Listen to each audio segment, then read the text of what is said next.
Welcome. I am super excited to have just an outstanding panel here to talk about our normative case study, taking the action out of civics. We have four really exciting conversationalists with us today. Debbie Haleko is an eighth grade social studies teacher at North Olmsted Middle School in Ohio, where she engages students in project-based learning as they investigate local issues. In 2019, her students gained national attention when their research and advocacy ultimately led to the town placing a new memorial marker on the unmarked graves of two Black families who died in the 1800s. Former journalist and teacher Robert Pendicio is a senior fellow at the American Enterprise Institute. His writing focuses on literacy, curriculum, civic education, and classroom practice, and has appeared in publications like The Atlantic and The Wall Street Journal. In 2019, he published the book, How the Other Half Learns: Equality, Excellence, and the Battle Over School Choice. Andrew Wilkes is the Chief Policy and Advocacy Officer at Generation Citizen, a nonprofit that works to help young people understand and exercise their civic power through civics education. His work at Generation Citizen focuses on building coalitions and leading policy initiatives. He has extensive experience as a community organizer and an advocate for social change. And then my colleague, Fernando Reimers, is a professor of international education and director of the Global Education Innovation Initiative at the Harvard Graduate School of Education. His research focuses on understanding how to educate children and youth so they can thrive in the 21st century. He is a member of UNESCO's Commission on the Futures of Education, which wrote the recently published report, Reimagining Our Futures Together, a new social contract for education. And he has written or edited 43 books. And I realized I failed to introduce myself. I'm Nira Levinson. I teach at the Harvard Graduate School of Education. And I am hosting this, guest hosting this series, and am really excited to lead this conversation about taking the action out of civics. To start with, I'm going to ask actually each of you to get us going. And why don't we start with Andrew, and then Debbie, and then Robert, and then Fernando, to tell us, what do you think some of the key dilemmas are in this case, and for whom? And just sort of operationally, for us to be on the same page, in this case, we're thinking of a dilemma as a situation where there's no one right answer, and where it's hard or even impossible to realize all important values and principles at once. So Andrew, do you mind kicking us off? Um, a few dilemmas in particular stand out for me. One is for Emily, the social studies department chair, who appears to be in the position of trying to determine whether to retain some version of Action Civics, whether to discontinue it or redefine it, rebrand it. So a continuum of decisions there. I think there's also a dilemma for Diane, who is wondering about the viewpoint diversity of how parents are represented in terms of how they think about Action Civics. And there's a department meeting conversation in particular where, in the case, you see some contestation there. But then also, thirdly, a dilemma that stood out is Rhonda, the social studies coordinator at the district, in terms of how to engage community members around Action Civics. So not only the classroom issue, but a community dilemma as well. Also, there's the dilemma of Katie, the newer teacher who is worried. She seems to be interested in the project, but she's worried about her job. And that's a real worry in light of the types of teacher evaluations that are happening. And I know in our state, Ohio, they've done away with tenure. They've done away with longevity as protection for your job. So everything is dependent on how you are evaluated. So Katie is very worried about that. Even though she would probably like to participate, she's somewhat concerned about what could happen to her in her personal life. Dan, the school principal, appears to be interested in the project and sees its value, but is trying to figure out a way to maybe make it less controversial, which by doing that probably also lessens the value of the activity. So those are the ones that stood out for me. In watching the video, I was struck by how much I felt like I did not know about the vignette. In other words, I wanted more context on the school, on the kids, on their level of preparation, on their civic education more broadly. I mean, maybe we can talk about this later on in the conversation, but having taught at a school where education was at the core of the K-12 curriculum, that colors my perception of the particulars of action civics. So that was just the big question in my mind. Is this a one-off, or where did the action civics fall within the larger context of their K-12 education and their civic education level of preparedness in general? So I totally understand you wanting to know these things. Can you say how different answers to those might change your understanding of what the dilemmas are that are at stake? Oh, no, absolutely. Because for several years, I taught the senior seminar in American history to the senior class at Democracy Prep, which is a charter school or network of charter schools based in Harlem, New York.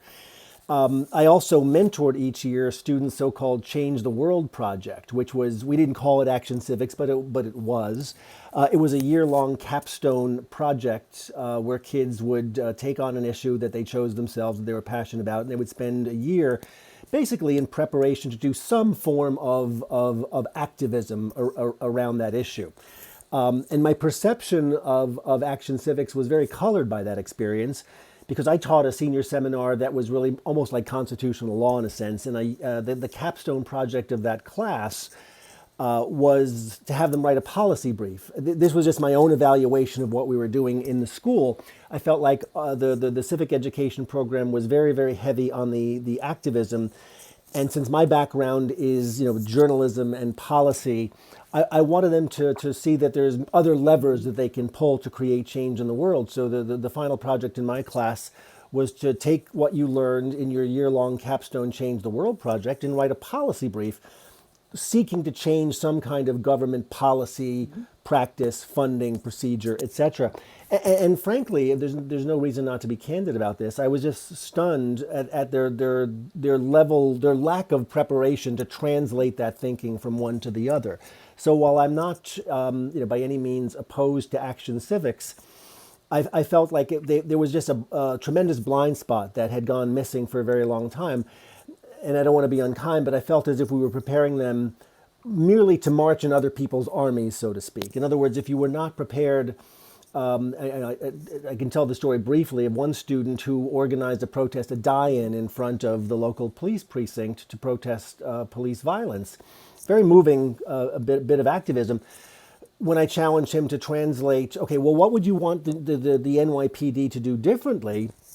He really struggled mightily with it, to the level of not really being sure where to aim his policy brief. It's the local level, state level, federal level. It's the NYPD. That should be rather obvious, right? So it was just it became clear to me over time that we were really kind of narrow casting in a sense. So if I'm defending action civics, I want to be able to contextualize it within the student's broad a suite of civic skills, motivations, etc.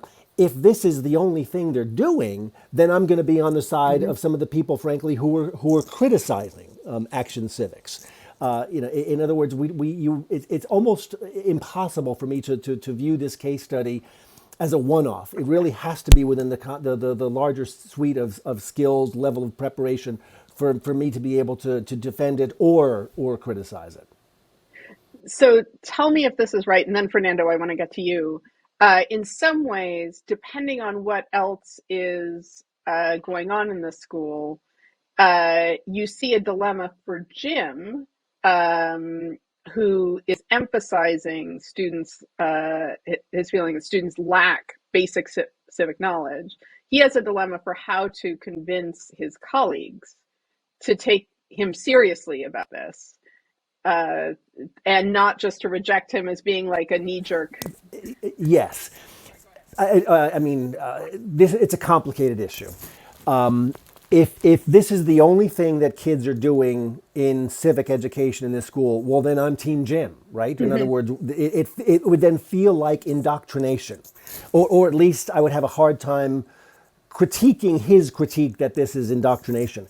If it's within the larger suite of civic skills and genuine knowledge, then it's richer. Then it really is an exercise in cultivating student agency. It is not just, as I said earlier, preparing kids to march in someone else's army about things that they have maybe a visceral feeling for, but not a deep understanding of. So where I'm going to fall along that spectrum really depends on the level of knowledge that they're bringing to their project, as opposed to. And if it's not doing that, then you're frankly vulnerable to the arguments that Jim is making. Okay, great. Thanks. Fernando, what dilemmas do you see in this case for him? So I agree with Debbie and Robert that there are a range of dilemmas in the case, but I do think they're organized in a hierarchy, in that one of them is anchor. And depending on how that one is resolved, that conditions the other dilemmas. And to me, the anchor dilemma is the dilemma that Emily Wilson, the chair of social studies, faces, because she has to decide what to do with this op-ed, how to respond. And to do that, the first thing she needs to do is to interpret what this op-ed means. And so now, in addition, that op-ed has open controversy within the department and in the school more generally as to whether to continue. Now, what contributes to the dilemma for Emily, I think, is that she doesn't know the intent of the parent, right? Is he committed to democratic dialogue? And is his op-ed just a way to open up democratic dialogue? Or is he engaged in oppositional tactics where no matter how Emily responds, he's going to try to steamroll opposition to that? So to me, that's the anchor dilemma. That's where she is. And I think part of the dilemma for her is she going to respond to these autonomously as a professional, or is she going to pass the buck to the principal? That's a decision she needs to make. She could lay these on the lap of the principal, or she could say, no, I am a professional here, and this is my dilemma to resolve, and stand by that, which, could cause a lot of heat for her within the school. Yeah, I want to just add that I understood the study as the Action Civics was part of what they would do and not the whole of what they would do in the civics class. And so if it's part of it, then I think some of those issues would kind of work themselves out, because you could still be teaching the traditional civics curriculum. And as far as indoctrination goes, my thinking on indoctrination is they have a choice of the topic. And so I'm not sure how that could be considered indoctrination. And if teachers had the ability to indoctrinate their students, I think we would be indoctrinating them on things like the importance of being on time and having your things and being attentive in class and things that are important to us as teachers. And we don't have that ability. And so that would be my argument to the parent group, is they have a choice, and these are things that are important to them, and they're applying their knowledge that they're learning in their civics class. Let me take up the issue of indoctrination and kind of unpack that word a little bit. And this kind of bolsters my point about, well, what's the entire suite of civic education, knowledge, skills, activities that they're learning. Some years ago, I gave a talk to the Shanker Institute about this, and I made what I thought was an uncontroversial notion that one of the Achilles heels of Action Civics is what I described as the lack of gratitude inherent in it. In other words, as a teacher, as a civic educator, I want, or I would say that we need both. You need kids who have a sense of gratitude, a sense of optimism, a sense of, yes, patriotism, because if their civic education dwells exclusively in the bad and the broken, what needs to be fixed, well, then that's presenting, that's problematic on a number of levels. One, that's where the indoctrination creeps in, or the idea of indoctrination creeps in, because if you're the parent, you say, listen, all my kid is ever learning about or ever doing is learning about how terrible things are. Where is the room for optimism? Where is the room for gratitude? at a moral level, I would argue you have to love something before you're motivated to fix it. So we might fall into the perverse trap of actually creating a sense of enervation as opposed to a sense of agency. If all kids are ever dwelling in is what's the problems that they're facing, if they don't feel a sense of agency, of bought-inness to their community, to their country, etc., then that could be overwhelming, I think, after a while. So I think it's not indoctrination. You're teaching my kid to feel X. They're just not getting exposure to ideas that would let them feel like powerful people who are invested in change, as opposed to everything is broken and I'm overwhelmed by it. Can I actually invite Andrew in on this point? Because Andrew, you had brought up the dilemma for Diane and thinking about viewpoint diversity. And in some ways, I'm struck and like listening to this conversation that we're sort of taking like an omniscient perspective of this. And I think you were really helpful in initially introducing the idea that there may be multiple perspectives here. Yeah, so a couple thoughts come to mind. First, I think Diane points to the differential experiences of students in the classroom with respect to how the curriculum is experienced, but also in talking about how the experience of one parent may not be representative of all parents. And the op-ed that was written by a particularly spirited and vocal member of our civic committee may not represent all folks' views. And I think a part of the actual I'd say maybe gratitude and conversation with Robert that Action Civics provides is the give and take of debate and students engaging in deliberative democracy about issues that they select, where they can weigh evidence, where they can talk about whether it's writing a policy brief, whether it's in the case of what we see in a lot of Generation Citizen classrooms, students are picking issues like mental health rather than some of the hot button issues that are often discussed.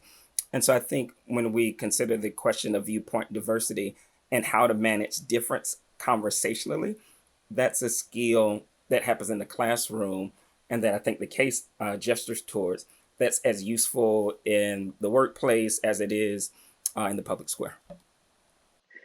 Thanks, Andrew. That actually moves us on, I think, really, really well to the next question I want to ask you all, because I think there's this question about why so many people are being pulled in so many different directions, and also like why we have these different interpretations of where, say, the core dilemma is in the case. So partly I hear uh, that there may just be different interpretations of what happens when a kid engages in action civics, right? Um, do they, in fact, learn concrete stuff about how government works, what constitutes effective civic action? Do they think about questions of policy, or do they just get pulled into sort of, again, what the teacher Jim derides as, having fun, going off and like being with their friends to testify, right? Like how much learning takes place and what kind of learning takes place. There's also, I mean, Fernando is bringing up, and actually you brought this up also, Andrew, at the beginning, the political questions. And Debbie, you brought this up, the political question for Katie, the new teacher who's concerned about being fired. There are various questions that each of these educators themselves is wrestling with kind of as a civic actor. What can I expect of the other civic actors I'm interacting with, and like how do I engage in my own sort of power analysis and civic interpretation in order to figure out how to navigate the various forces at play in order either to achieve what I know I want to achieve, like keeping my job, or perhaps keeping action civics in the curriculum, or to learn from others, right? Because I think there's also some people who are like questioning, well, what should be done? Say like Dan, the principal, who and potentially Rhonda, who's like, well, it seems good. Like, I liked it, but aren't there other things we could do, like field trips, right? Like, so I'm curious, as you look at these dilemmas for the various people you've identified, do you see these as stemming from different people holding different values? Or do you see these as stemming from people holding the same values, interpreting them in different ways? Or maybe they're like agreed on what their aims are, but they just have different views about how we get there. Fernanda, you were just shaking your head. So do you want to start us off here?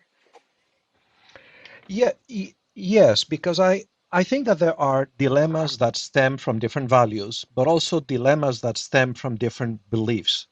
And my sense is that dilemmas that stem from beliefs are easier to solve through democratic dialogue than dilemmas that stem from values. I'm going to argue that these dilemmas are, on the surface, mostly about beliefs. Perhaps one is about values. So, what are the dilemmas? What are the differences in beliefs? One, disagreement about the value of experiential learning versus the intellectualist approach to learning civics. So the intellectualist approach assumes that conceptual knowledge eventually leads to procedural knowledge. The experiential approach is John Dewey saying, no, the only way you actually learn is reflecting from experience. And people have honest different views on that. But there is also an evidence base that we can use to inform those beliefs. The second difference in belief, I think, comes on disagreement about the value of engaging students in discussions of controversial topics, on which there is also evidence that can inform that belief. And there is a nice footnote that cites work that says, look, if people were exposed to the evidence, you could bring them closer in terms of their beliefs. The third difference in beliefs is perhaps lack of knowledge of what action civics is when it's confused with indoctrination. Because I went to the website of the organization, and to the best of my knowledge, what this is doing is engaging students in deliberation and decision making, negotiating decision making.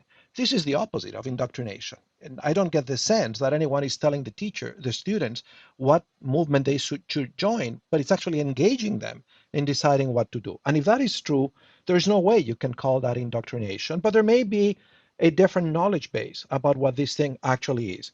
And the last one, which may be a borderline between differences in beliefs and values, is perhaps disagreement about, you remember Joel Wertheimer's thesis of the kind of citizen, right? The personally responsible citizen, the participatory citizen, and I think he called them social justice, kind of the transformational citizen. So that may be a difference in belief, but it could also be in values. Maybe there are differences here in what people think civics should do. If you believe that what you should do is educate people who are personally responsible, you may be less inclined to an approach that is about getting people to question norms and rules and try to change them. So, because I think this is mostly about beliefs, I am hopeful that democratic dialogue itself can help resolve this issue. If I thought this was exclusively about value based beliefs, then I would either be less hopeful or accept that it's going to take a long time to resolve these things. I think this is definitely about beliefs and values. I think there's also a dynamic of power and influence that's not reducible to questions of belief and influence, which comes to mind in a couple of instances from the case. One is that there's an op-ed from Mr. Warner, which is kind of generating and initiating this, is broadly reflective of what the op-ed project might note as a certain maybe overrepresentation of some citizens arguing and getting their views in state papers of record relative to others. And so there's a kind of uneven level of voice among citizens that I think initiates the conversation. But the second question of power, and I think you rose really good frame for now in talking about the anchor dilemma. I think there's probably two rather than one anchor dilemmas. One is what Emily decides to do, but then there's also a question of to what degree does Emily feel she can influence Dan, the principal, and to what degree does Emily feel that Rhonda can be influenced? And those are questions of deliberation, which in some regards mirror what's happening in the classroom. And so I think there's an ecosystem approach of what happens in the classroom, what happens between teachers and principals, and then what happens between particular schools and districts, which is equally important to highlight in the case because it has everything to do with the experience that students ultimately have. Yeah, I think it's definitely a belief thing, and it's definitely a misunderstanding on the part of the parent group as to what this actually involves. Because even in the case, there was a student who switched from doing something about transgender athletes to a right to life kind of thing. So not all the issues are traditionally left wing type issues, and because the kids choose them.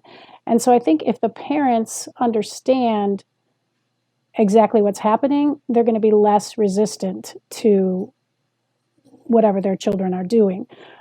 In my personal case, now I teach eighth grade, so what we were doing was not called Action Civics, but like Robert said, it kind of was what it ended up being.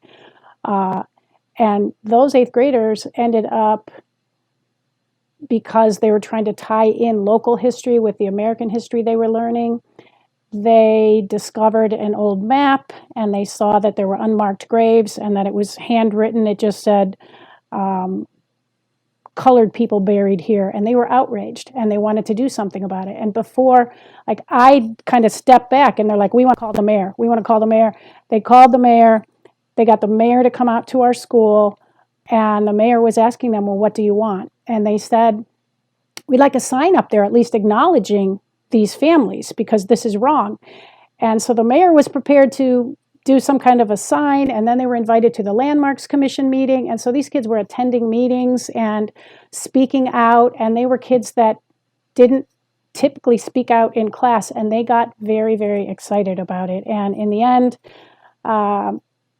a company that makes headstones agreed to actually donate one, and they got that put in. So they felt very empowered, and that's the kind of thing that, so they did see how local government works. You go through the mayor, you go through the Landmarks Commission, you do these different things. And I think it was a valuable lesson for them. And they felt like, wow. And I know the one girl said, if an eighth grader can make change, maybe anybody can. So that was, to me as a teacher, that really felt good. So before we turn to you, Robert, I'm curious, Debbie, two things. How political did that activity feel? Political, I guess, maybe meaning on a partisan level. Like, were there people or parents or community members who you feared might actually be concerned about what your kids were doing and pushing back? Was there a landowner who might have been involved, et cetera? And then my second question is, given what you were saying at the beginning about like how you thought if the parents understood, then they wouldn't be upset. Do you think this is just a communications problem by Emily? Like if Emily had been more active about, proactive about communicating, do you think that Mr. Walsh would not have gotten upset and we wouldn't be in this situation? I think the communication is definitely a part of it. I don't know when you have an organized group like that if they would listen, but I think if they were invited to see what the students were doing, that they might calm down a little bit. So the communication piece is important. And as far as pushback on the project that we were doing, we didn't get any pushback that we were aware of, but we did notice on social media there were some things that showed up that criticized it, and we just sort of ignored that, but it never went any further than just social media. So it was okay, but I could see where in some communities it could, and as we go further with this, that it could also be a problem. Thanks. Yeah, Robert, what's on your mind? I wanted to briefly just nod to Fernando's point about values and our conceptions of what schools are for. I mean, I'm kind of professionally closely aligned and identified with Edie Hirsch Jr., who is kind of my guru, as it were, in this work, and he is the core knowledge guy, the cultural literacy guy. So I mean, I'm very much sympathetic to a view of of a knowledge-rich education. So some of these kind of dichotomies melt away for me. In other words, I've been the guy for years standing in that gap saying, look, knowledge versus skills is a false dichotomy. They need both. But I mean, my critique of action civics has tended to focus again on when we take the skills piece out of it, sorry, the knowledge piece out of it, and focus just on the skills. Then it just feels like empty calories. I mean, kudos to you, Debbie, the project that you took on. You're absolutely right. Who could possibly object to that?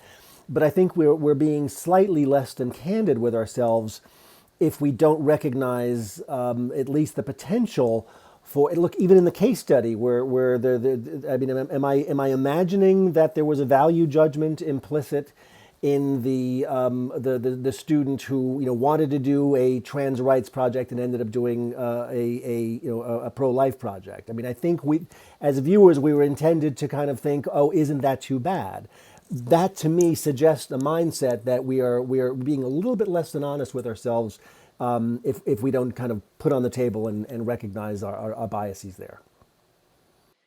Well, I would argue with that maybe wasn't that too bad, but simply because the student had originally picked the idea of transgender athletes, and that was I believe the student was an athlete, and that was the topic of interest. But because of the pressure she was feeling from home, she felt like she had to switch. So that's why I would think. No. I don't want to be. Go ahead. I don't want to be cute here, but in other words, in writing this case study, we would never, I mean, those of us who are in this work would never have taken that in the other direction, saying the student really wanted to do something on pro-life, but her parents insisted that she do something on trans rights. That would just not happen. So let me actually push into this briefly because we haven't talked about this at all.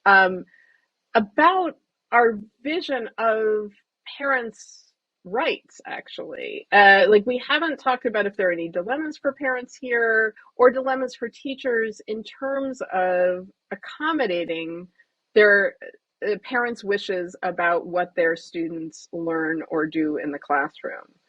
And obviously there's a huge amount right now of political activism and conversation about this very question all around the United States. Who wants to? I see a lot of nods. Anybody want Who to dive wants in to on hurl this? themselves on the grenade?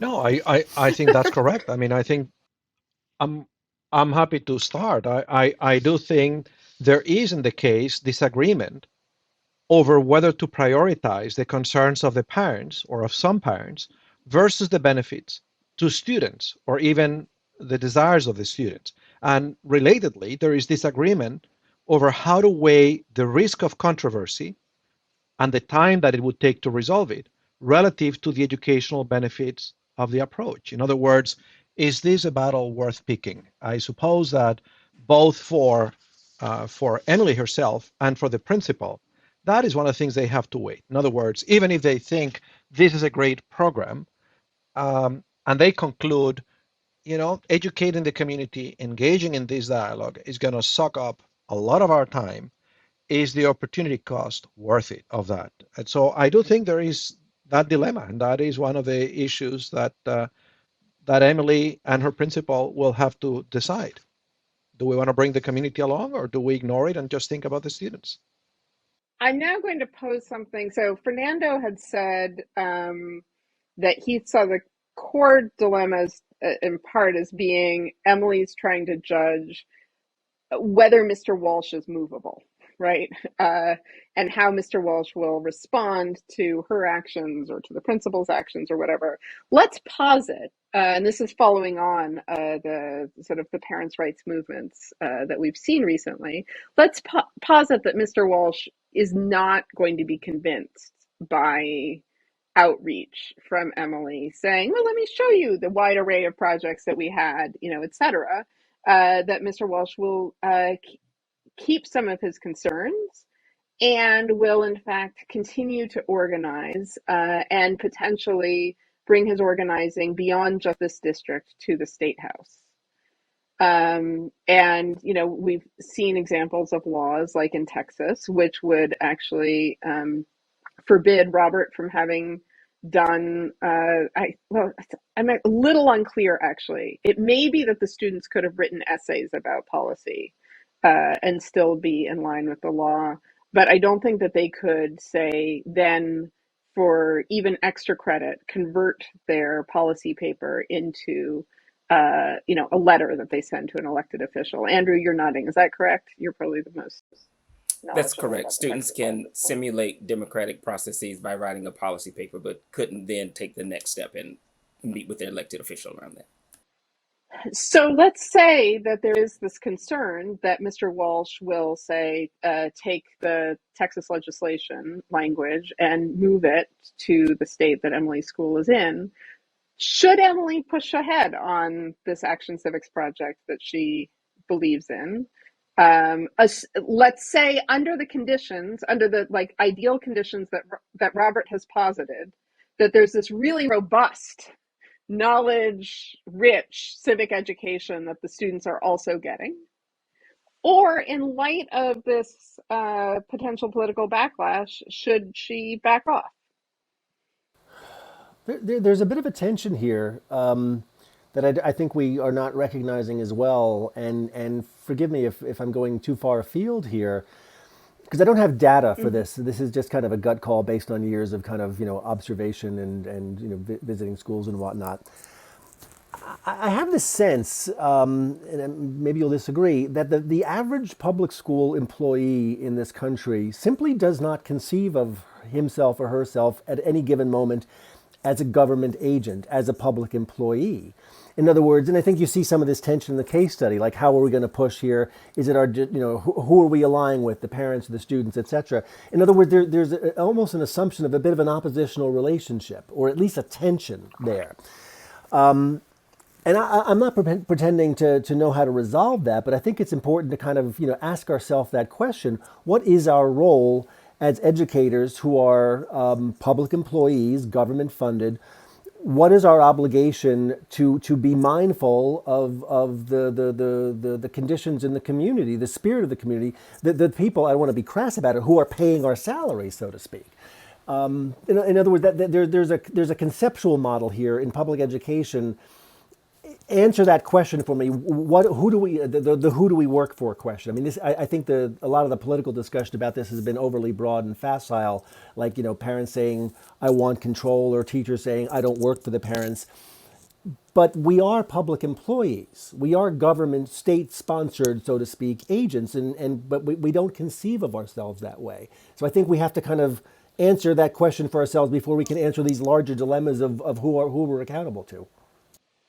Robert, but even if we all agree that teachers in public schools are public employees and accountable to their employers, isn't part of the challenge that the profession also expects of you allegiance to the profession? So let's for a moment assume that we're talking about a medical doctor in a community where everybody loves to smoke. And the medical doctor begins to recommend to their patients, you've got to get away from that. You're going to kill yourself. And the community gets very annoyed. We wouldn't expect that doctor to do anything else than to essentially um, stand to the Hippocratic principle and say, no, I have a loyalty here to preserving the life of my patients, whether my patient agrees with me or not. So why would it be any different for educators? I mean, we could imagine extreme scenarios where, let's say, for example, that in a community we had a group of extremists of any sorts, neo-Nazis, radical of any sort, that hijacked the school district, as happened in Birmingham, England, as a matter of fact. And they decided that they're going to use the means of the democratic process to teach a hateful ideology that violates the principles of a democratic society. I would hope the teachers to do the same thing that the doctor would do. The doctor trying to protect the health of the patients to say, I'm sorry, you may have hijacked this system. And in the case of England, Birmingham, that's what they did. They realized that a group of radicals, deeply intolerant individuals, had hijacked the public schools, and the state intervened and said, no, that's not acceptable. Right. I would argue that we have to think about what the role of the public school is. So public schools are not to serve every little small group, splinter group that are maybe very vocal, but are not truly the majority. And they do tend to be well funded, and but often the majority. And even in the case study, when they began looking at social media posts, there were posts in support of what was happening. And I think as a public employee, I look at what the standards are of what I'm expected to teach, and I'm always within those. And parents may come in and think that, well, I don't want this. And that's where you have the option to put your child in a private school if you disagree with whatever is being taught, because the public schools are following a curriculum that has been decided. This is what is best for our community. This is what is best for the public that students should know and know how to do. And that's what we do. And sometimes parents are not happy with that. They don't want them to be active citizens unless they're active in the issues that they want them to be active in. And I think it's important for them to understand different points of view. We have such a divided country right now, and it's partially because people don't want to listen to each other and think about things from more than one very narrowly focused viewpoint. So, Debbie, can I just push you on this, though? Because what I heard Robert saying was, look, if this law is passed that, say, outlaws action civics, that is then the public, that is a sort of a representative democracy passing a law that then has implications for the curriculum. And as a teacher, then, we need to follow that. And just as you've said, like, we are teachers who are following a curriculum, that therefore we should go along. Like, I'm curious, like, if this law is passed, you then just say, all right, well, right, the curriculum has changed and we've had a representative democracy that's changed the curriculum. Or do you, as a teacher, think, no, I actually want to be politically engaged in this? I think if the law is passed, you have to go with the law. But not to go off on a completely different tangent, but representative democracy is also questionable when you have all the gerrymandering of the districts so that they can pass these laws. But if the law is passed, the law is passed. And so, yeah, as you can't do much as a teacher, I think, if it is in law. But in the case study we looked at, it didn't say anything about a law. So okay, thanks. Andrew, I want to get to you and then back to you, Robert. So I think there's in the hypothetical that we're dealing with, a challenge when we throw another piece of information into the equation. And that is the conflict between laws like what we see in Texas, like what's being considered in South Dakota, Wisconsin, Oklahoma, and a number of other places that essentially seek to kind of export a model that would strip away access to action civics, is that there's a conflict between that legislative arc and social studies standards and state constitutions, both of which are calling for ideals of informed, active citizenship. And so it puts teachers, it puts districts in a bit of a conundrum when you have policy signals from the Constitution and from standards saying one thing, and laws which often are unclear as to implementation guidance, how exactly it works out in the classroom, which is being resolved in a number of cases through litigation and court adjudication in a number of state instances. So I think it's important to note that laws of the sort that we're talking about are themselves a civics dilemma, which are currently winding their way throughout respective states. But the second thing that I'd note, if we maybe bracket the question of the legislation for a bit, is that the only way that we can get to students feeling empowered to serve on juries, to vote, to join organizations, and to kind of reverse the bowling alone trend that Robert Putnam, for instance, talks about, is to have schools do the kind of skill acquisition of the analysis and the teamwork capacity that help people to associate with one another skillfully, even in the midst of conflict and dissonance. And I think that's what Action Civics does at its best. And I think that's a part of what, to get another issue on the table in the context of this case, that Diane is pushing for. But social studies is one of the least diverse, racially diverse professions in terms of teacher makeup. And so I think it's noteworthy to point out that there's that potential estrangement in the room and having that conversation. I'm going to be a little bit puckish here and suggest that within the case study, there is an interesting case study itself. Who is the most effective action civics participant or actor in this case study? Well, it's the guy who wrote the op-ed, right? Because he's the guy who provoked a response from a government agency. So we're viewing him as kind of the sand in the gears here, but there'd be an interesting discussion like, well, is this an example of action civics? Here's a citizen who was outraged, wrote an op-ed, provoked a response from a government agency, and now we're trying to be like, the oyster with the pearl. We're taking the bit of sand and trying to smooth it over, as opposed to saying, well, wait a minute, isn't this kind of what we're trying to teach our kids to do? Thanks. That's fascinating. I'm curious. So we've been talking about this case study, the issues around civic education, student civic action, the politics of education, etc., are things that the four of you have each thought and done a lot of work in, long and hard for years now. I'm curious, how did working through these issues about civic education through this case study compare to other ways that you've thought about these issues? Fernanda, go for it.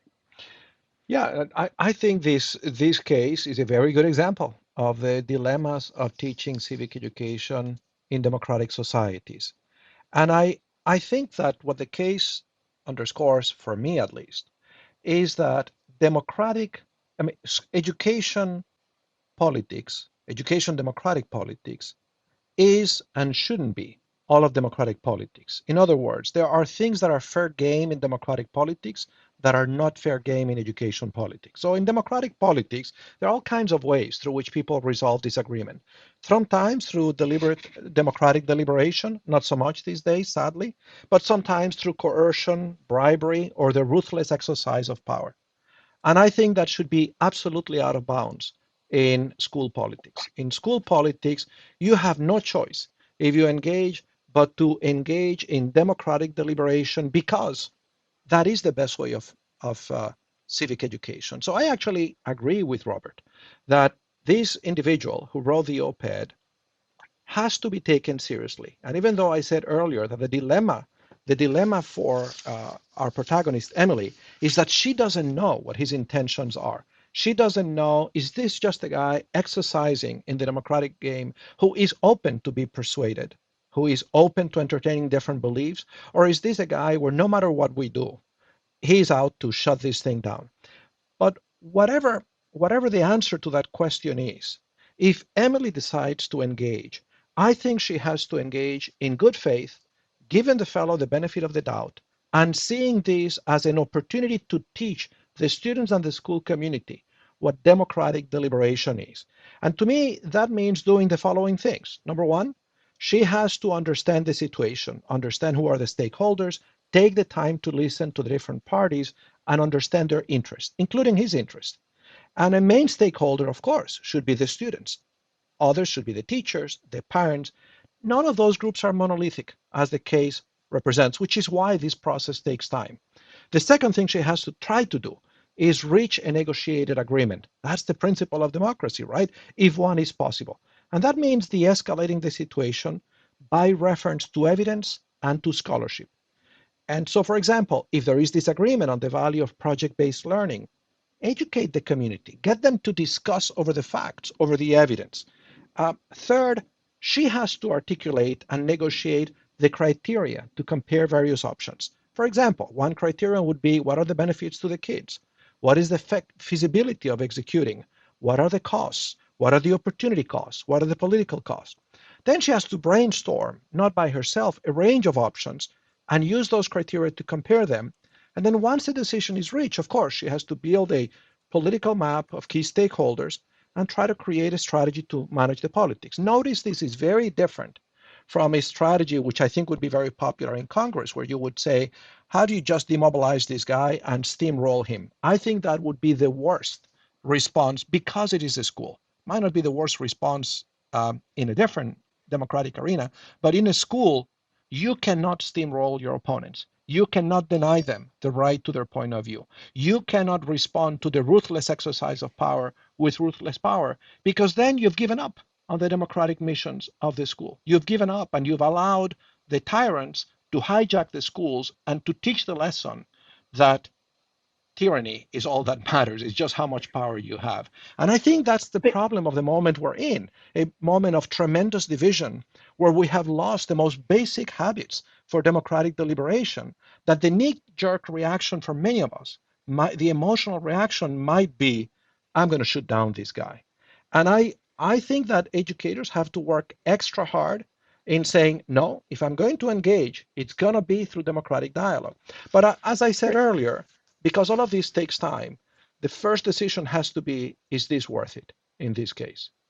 thanks, Fernando. Andrew, I'm curious to hear from you next, given that your job is thinking about policy and advocacy. And I'm curious if thinking about this case has been distinctive in any way for you, as compared to how you otherwise think and talk about civic education and engage in civic education advocacy. Yeah, a number of thoughts come to mind. First, I think this case study is powerful because I think it's humanizing to hear Jim in conversation with Diane, to hear Emily in conversation with Rhonda and Dan, and as both Fernando and Robert have pointed out, to take Mr. Warner's op-ed seriously as itself an exercise of participatory citizenship, an attempt to try to persuade one's fellows, I think comes out through the case in a way that's different than if we were talking through a proposed piece of legislation or reading a 50-state summary by X think tank, let's say. But the second thing I think is particularly powerful about the case study method is it lifts up the values conflicts and the differential settings of power. And I think that's important to return to again and again in the case. And I say that because I don't fully share Fernando's confidence that schools are deliberative bodies completely unmoored from power, influence, and, trying to hold one sway. I think school board meetings and department meetings and social studies, I think, are probably sufficient evidence of that. However, I think that is unequivocally the ideal of schools. And so I think there's a certain hopefulness about democratic deliberation and about the exchange of views between citizens that I think this case captures powerfully. Thanks, Andrew. Robert and then Debbie. Sure. The case, for good or for ill, probably reinforced my priors as much as anything else. What I mean by that is if you want to make the case for action civics, and I'm not suggesting we should or should not, it just cannot be a standalone. The example I gave earlier of the kid who was very determined and put together a terrific action civics project, but had no concept of how to translate that into government action. So those were kind of my priors walking in, I'm afraid. Those are kind of my priors walking out. Yeah, as I read the case, I sort of put myself in Emily's position and thought, how would I deal with this? And I think what the conclusion I came to is that I would just want to meet with parents, and I would want to listen to their concerns, and then I would want to try to calm their concerns with just factual evidence and let them see the choices and things like that. I think the way schools are funded is a problem in some places because that controls what school boards are willing to do. I know in Ohio it's all local, and so if the local community is not on board with something, they won't pass the levy, and then you can't operate your school. And I know other states do it statewide. So obviously, concerns of local members of the community are important, but I think that there's a way that you can just kind of help them air their grievances at the same time explain that it's not what you think it is, and that it's going to be a worthwhile activity for their child. Thanks. If we can end, I'm curious, what do you hope others listening to this conversation will continue to think about? So what I'm hoping the readers of this case will conclude from it is the same thing I hope they will conclude from reading the whole collection of cases of which this one is a part, which is the value of engaging in deliberation and considering multiple perspectives when thinking about a dilemma. The first thing that anyone in a school setting or any other social setting needs to resolve a dilemma is a theory of mind, an explanation for why others act the way they do. And of course, it would be very naive to project onto others the explanations we have for our own behavior. And so we are inherently limited in our ability to see the world through the eyes of other people. But the beauty of engaging in dilemmas like that is that it helps us practice that perspective taking, particularly if you discuss them. So in this particular case, I would hope that the key participant, the protagonist of the case, would actually write it down in the way in which this case is done and would discuss it with other people before taking any action. Because I think it would lead to a more empathic and, in the end, effective action. Great, thank you. Robert. The role of public education preparing young people for active citizenship is both the founding purpose of public education and in many ways the forgotten purpose of public education. So I'm intrigued by this case study and this conversation because it brings us back to that. I'm not comfortable now or ever being the guy who says, do this, don't do that. I don't believe there are right or wrong answers in terms of our approaches, but we have to be kind of, sophisticated in our deliberations about them. So I guess I would advise or hope that anybody who is thinking, okay, well, here's the key to getting kids civically engaged, do it for the right reason. In other words, you need to situate this within a school culture that sees preparation for citizenship as core to its mission and not merely a fun or interesting or engaging activity or one-off. Thanks, Robert. Debbie. I think I would like people to take away that the idea of bringing up controversial issues, researching them, learning opposing points of view, figuring out the validity of a source, those are all important life skills. And we can't shield our children from points of view with which we disagree. We need to give them the tools to evaluate, discuss, and even act on these issues that matter to them. And I think that's what Action Civics does. Thanks. Andrew. I'd hope that folks reading this case would first see it as a resource with great replay value. I reread it multiple times and found it like peeling an onion to cast issues in sharper relief the more I looked at it. And I hope specifically that folks will have a sense of being inspired to do careful thinking about the stakes of content pedagogy and applying civics in the classroom. I think specifically the relationship between Emily and Dan and Emily and Rhonda illustrates the need to recognize that there's often multiple and competing actions that happen in schools and in communities, and that folks have to be brought along in order to make that ideal a practical one. Terrific. Thank you so much to all four of you. I really appreciate your contributions to this conversation, and I know that others will find it informative as well. Thanks to Dr. Mira Levinson, Sarah O'Brien, and the Ed Ethics team at the Harvard Graduate School of Education for working with us to create this special series. Thanks also to today's panelists, Debbie Holeko, Andrew Wilkes, Robert Pondicio, and Fernando Reimers. And thank you for watching this episode. You can find separate links to the case video and the discussion video on our website, ethicalschools.org, and on Dr. Levinson's website, justiceinschools.org, where you can also find links to the other cases that Dr. Levinson and her team have created, as well as resources for leading your own discussions about these cases. We welcome your feedback on this series. Email us and follow us on social media at Ethical Schools. This episode was produced by Hoot Owl Media.